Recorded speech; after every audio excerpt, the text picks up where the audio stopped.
he wrote a whole book about color theory in theme parks and the difference in palettes between California and Florida. I absolutely believe and that. yeah, could you tell me a little bit, specifically as an artist, what you had to do with your color palette to adjust it to the light out here? Early on, we discovered when we were doing our samples and colors that the light here was amazingly different. There's just a clarity to the California light that you can see much further. There isn't as much diffusion in the light. Colors in other parts of the world tend to change over distance, but here they remain very true.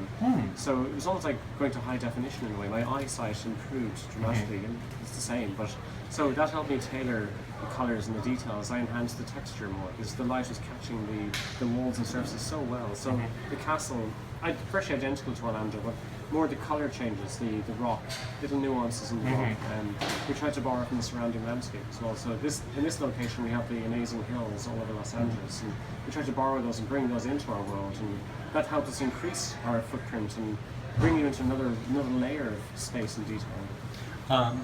I was wondering, did you do any work on the interior show scenes for Forbidden Journey? Absolutely, okay. Yeah, no, I worked on everything. Can you talk a little about, I noticed a real difference in the aesthetic.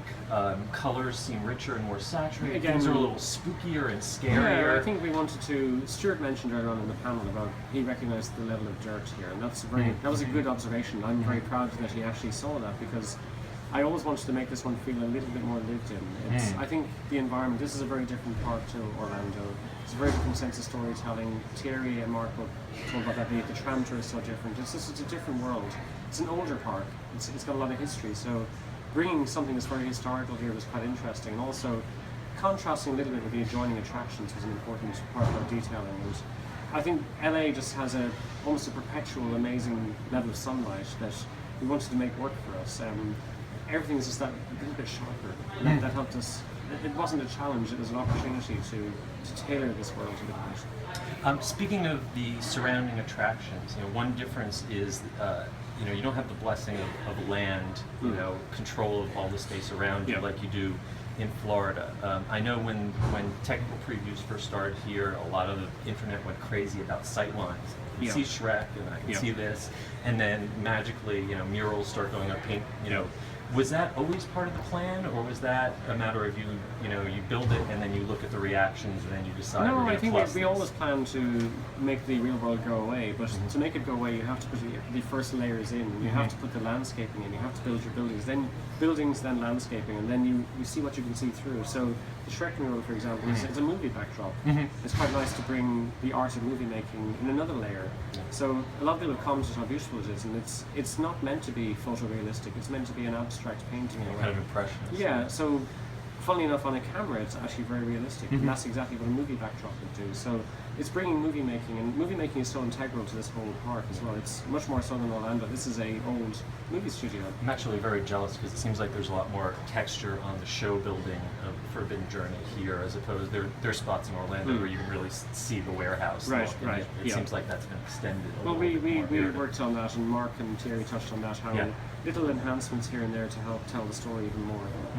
Also, in terms of layout, it's interesting to me how similar it is, yet it seems to have a little bit more elbow room. It still has the cramped, authentic feel, but by adding that back street, it creates more circulation. And we also have the cross path next to Ollivanders, the tunnel. Yes. So we found ways to.